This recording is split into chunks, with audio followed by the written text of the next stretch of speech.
Corey. He said everything I told him to say, just like I told him to say it. Uh, Andy told me I'm the last guy. So that whole rule about saving the best to last goes out the window. That's not true. But I'm of a certain age now. I don't like my age. I don't talk about it out loud. But I'm of a certain age that I value quitting time and nap time. So, you know, some of you guys are in that age group too. You know how it is. I get up in the mornings and I look in the mirror for the first time, and the first thing I think is, "You look pretty good, old boy." And then I get my reading glasses out and put them on so I can trim the hair out of my ears.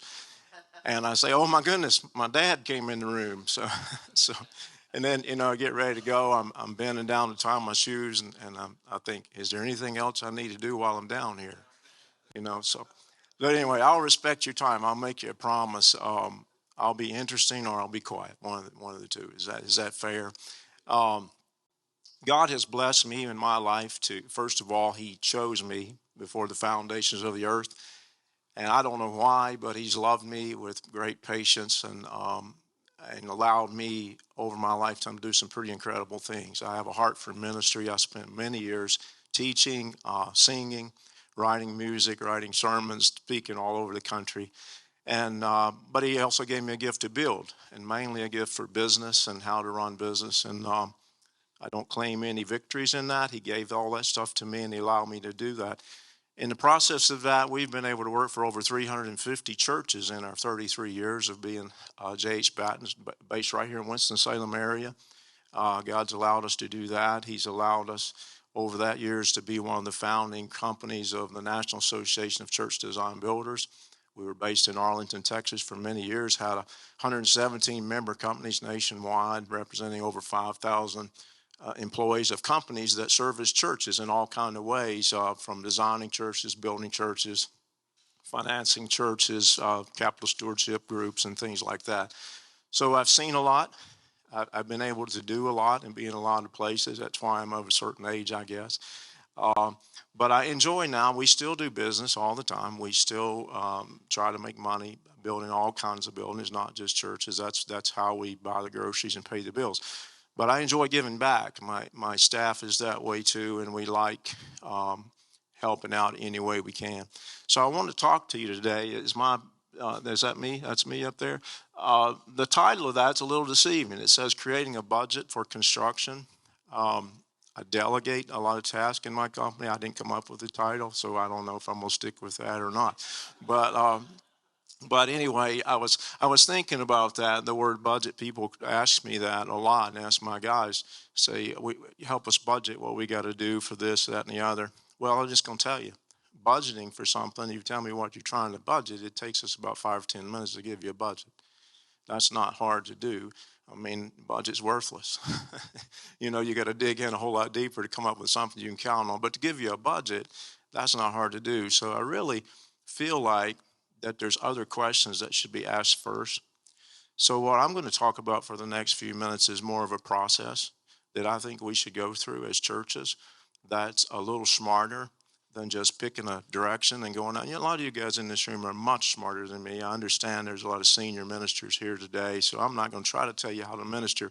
Just going to tell you some things I've seen, make a few suggestions for you, and let's see what happens. So here's an overview of what we're going to talk about today, and I'll hit these really quick, and then we'll break them down. The first one, find where God is going and follow Him. Easy, isn't it? That's sort of like this statement. I'm a little heavy right now. I need to lose weight. I know that's true.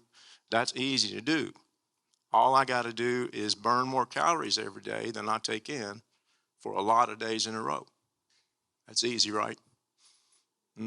That's not easy at all. And that statement right there is in the same category. So we're going to break it down a little bit. Number 2 up there, get the facts. Get the facts. Nobody likes facts. I'm a visionary and a businessman, and my own mind clashes with me sometimes because my vision clashes with the facts. To make it worse, I've got people on my staff who are black and white. I've got one guy that's a trained CPA. You know how they are.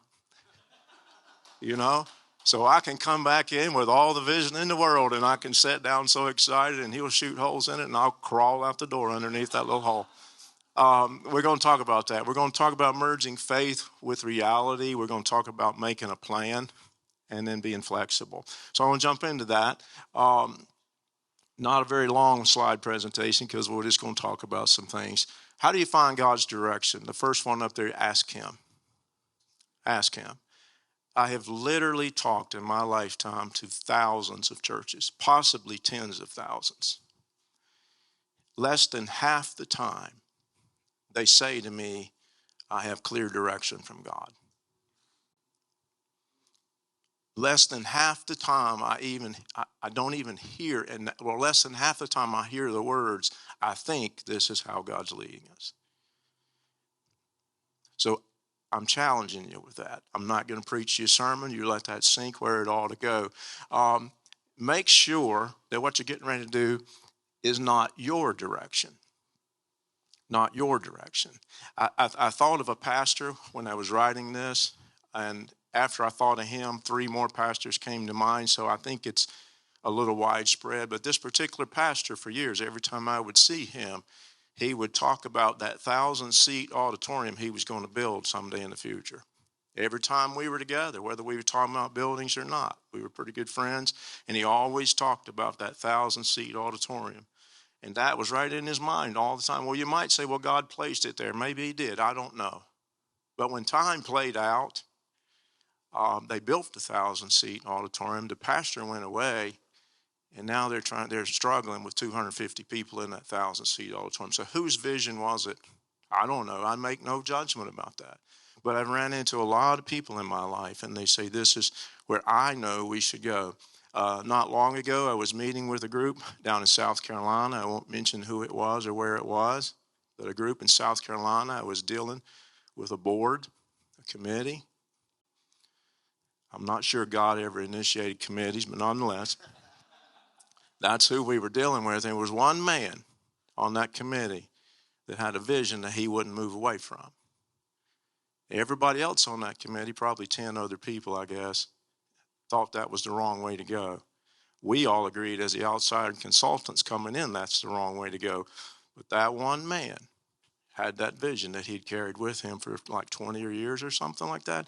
They ended up having to follow him. I don't know why. I don't understand the politics of all that, but it's a dumb move they're making. It really is. It really is. So be careful that we're not following your direction, and then make sure it's not someone else's direction. This is one of my pet peeves. Working with a lot of churches is a good thing sometimes, and sometimes it's not.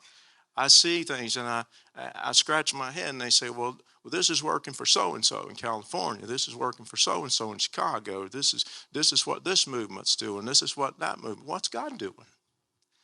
What's God doing? So I'm just challenging you. If it's hurting your feelings, I'm sorry. I'll be through in a few minutes.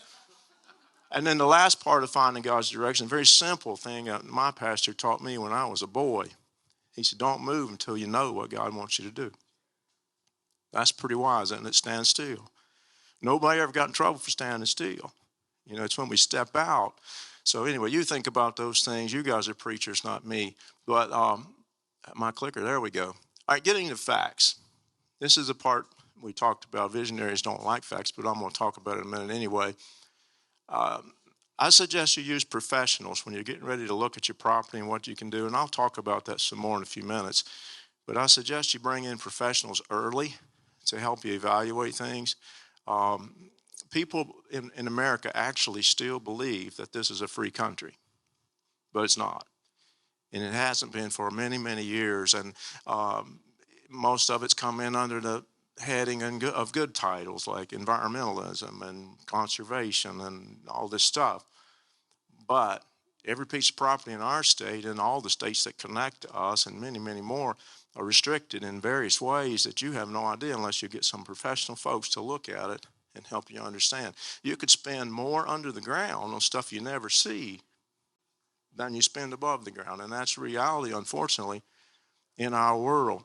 And so I always suggest to get the facts first and get somebody like we do this. We come in and we'll give you a bird's eye view. We'll bring in more educated consultants in particular areas if we feel we need to. There's other people around that do the same thing. But especially if you're looking at a new piece of land, you want to look at it and you want to say, what can we do here? An existing building or a property like this one that's full of buildings, is there anything else we can do here? I guarantee you there's not as much left to do as you think there is. So somebody at some point needs to look at that and tell you what your limitations are going to be. That second thing there says, know your church, your people. You guys are senior pastors, a lot of you, and church planners, and doing your consulting, doing these things. I don't need to teach you much about this. I'll just warn you about one thing. It's very easy to become tunnel visioned. And you know, I don't care who you are, when you're in a certain seat for a number of years, you only see so much. And I tell people a lot of times when we come in, we're outside experts. You know what an expert is? An X is a has-been. A spurt is a drip under pressure. That's who we are. No, but it gives us, we do have one thing that you don't have, and that is outside perspective. And we can come in knowing a few things and see some things that you can't see. Sometimes there's an elephant standing in the room, but you've seen that elephant so many times that you don't even recognize that elephant. You're walking around him every day and you don't even know he's there. So my thought is, know your church. We have some tools we've used over the years effectively to get a church talking to each other. I've gone in many times and moderated a town hall discussion with the church. You'd be amazed at what happens in those meetings, because I don't go in to lecture. I go in armed with a few questions designed to make them talk to me. Not about buildings, but about ministry, things like that. And I did this for years to help us get our arms around what to design for this church, what this facility really needed to be. And I watched churches, members of churches, stand up and talk to me. They'll talk to me, again, the outside guy. But they're talking to each other and they don't even realize it. And for the first time, this group was hearing this group, and this group was hearing this group, and the pastor's going, he heard something he didn't know before. We did this for a church down in the Mooresville area called Peninsula Baptist Church, Southern Baptist Church down there. Some of you guys might know. The pastor at the time was Robert Jackson. Robert's since retired, but Robert called me sometime early last year. I don't remember exactly. And he's retired now, and he's working as an interim pastor for churches that are struggling. And he called me, and he was working with a church, and they're about to die. That's what he told me. He said, I need you to come down here and do a town hall, if you will, and help us get some unity. And so we did that. They're not going to build anything. They're broke. But we went down there. And we had some unity that night. So I just challenge you to make sure you know your people. Make sure you know your target audience. You guys know about this, demographic studies, things like that. What's your mission? There's been a lot of talk about that today, I think, already, so I won't elaborate on that one. And then under this one, make sure you understand your ability. And I listed 3 categories there. You can read them.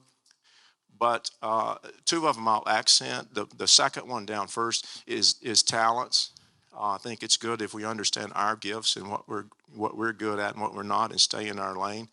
Some of you guys have large enough churches that you understand that very well, and you've got a lead pastor that's great at speaking and providing the vision. You've got an executive pastor that's doing the nitty-gritty stuff that the lead pastor hates. That's the world you want to live in, but some churches aren't big enough to float that boat. So my advice to you is that you reach out and find some kind of support externally that can help you fill those gaps. But I wanted to mention one thing about the financial piece. I enjoyed the presentation you gave on the stewardship thing. But there was one piece of encouragement. I started to speak up in the back, but I thought, these people don't know who I am. They'll say, what's he talking for? But I was thinking about something to do with, understand your financial ability. And this will encourage you. If your church has good, strong giving habits already, that's a sign of maturity. Because our money is the last thing we give up. And sometimes statistically, it takes 2 to 2.5 years for a new convert to start giving anything out of his pocketbook at all. That's true. So I'm going to give you a rule of thumb that'll help you, because I believe this, and it's been proven, I've seen this in hundreds of churches. If a church has good giving habits already, they'll do better in the capital stewardship. Do you agree with that? And in fact, if they have multiple capital stewardship campaigns over years, they'll nail it every time.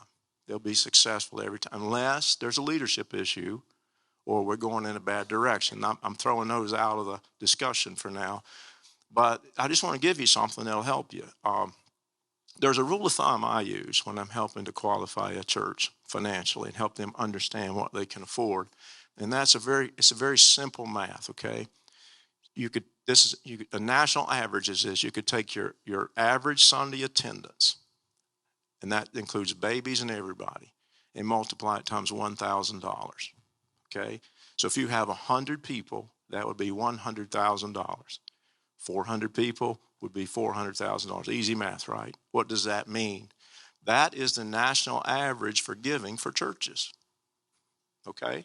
I think it's a good measuring stick. If your church is doing more than that, say your church average is $1,500, then you're healthier financially than most, and I believe more spiritually mature. Does that make sense?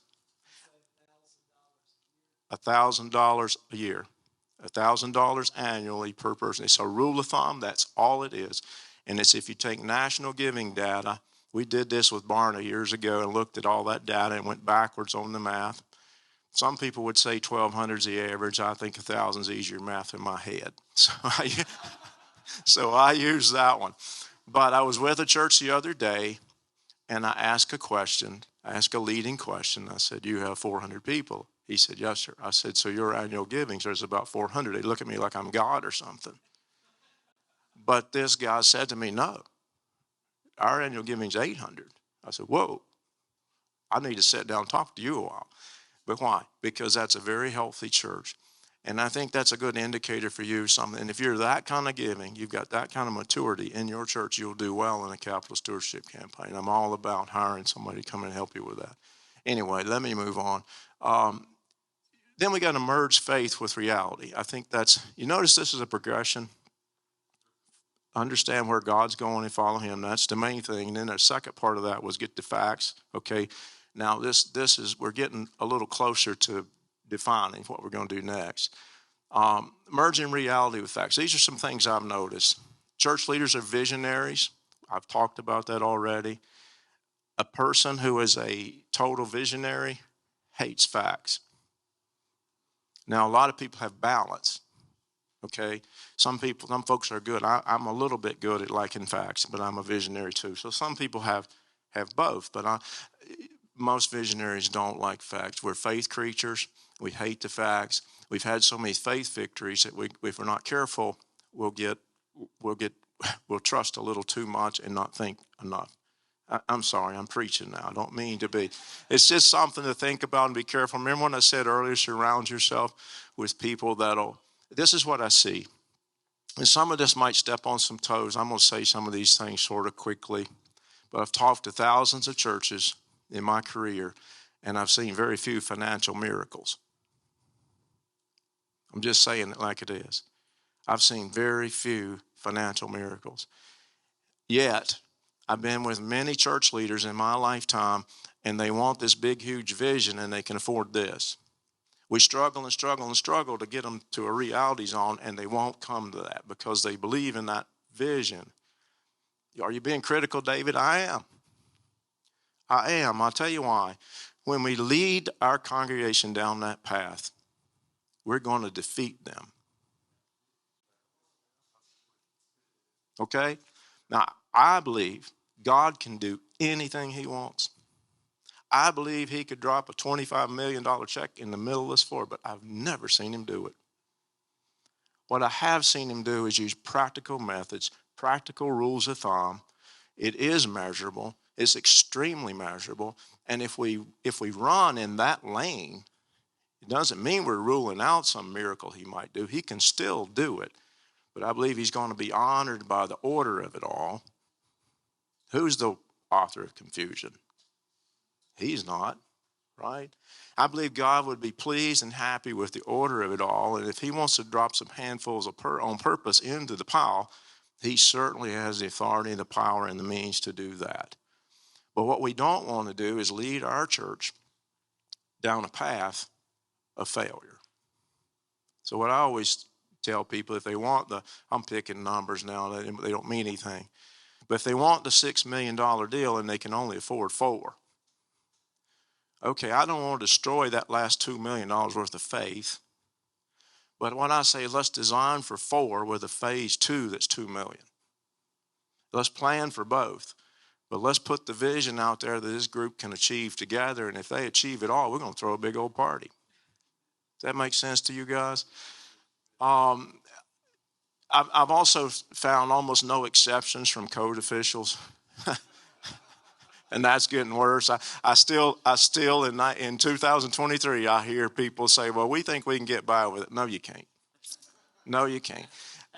Every committee is the same. They're all the same. I'm just telling you, they're all the same.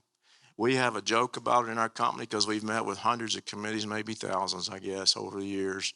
And we know already before we go who's on that committee. We just don't know what the faces look like yet. It's like a Hallmark movie. They're all just alike. They're all just alike. You got the one that wants to prove his worth. You got the one that's the real leader, and he's usually not sitting at the chair. And it's on and so on around the block. So I'm going to give you a little bit of advice on committees. You take it or leave it. It doesn't matter to me. Limit those committees to about 5 people. The more people you got, the slower it's going to run. And this is how I would choose committee members. How do I say that? Did I say it right? Thank you so much. My mind's wandering. This is how I would choose committee members if I were a pastor. I'd choose people that are working in the church already, doing something. I would choose people that are giving already and people that don't talk about everything. And by the time you eliminate everybody else, you're going to have 3. That's all it's going to be left. I also see most churches following other churches. I already talked about that, so we won't talk about it again. I see a lot of pride out there. Oh, I'm sorry, it got quiet, so quiet. I see a lot of pride. I'll just mention these. I see pride that we're different from everybody else, and I see people proud about that. And I always scratch my head when I hear that. Some of them are proud that they're the same as somebody else. We're with this group. We're with this movement. We're with this. Some people are proud of our success, and it's funny in a way to watch a man try to act humble when he's proud. Am I stepping on any toes? The reason I can say that is I was that guy. I have no judgment. I was that guy. I don't want to be that guy anymore. I don't want you to be that guy anymore because pride comes before what? There you go. So get real. Get real with yourself and with your church and with God. And then write the plan, which is what I want to get down to the nitty-gritty of what we do, sort of to help you understand the way I would do this. I would begin with the end in mind. That's a quote from Stephen Covey, 7 Habits. You guys remember that book. I would begin with the end in mind. In other words, if you're looking at a new piece of property that you're going to build on, then you should hire some professionals to come in and look at that property as if money's no object. How far can this ministry grow on this property? What will this piece of land support? Is it 500 people? Is it 300 people? Is it 1,000 people? What is it? What does that look like? And then I would go from there.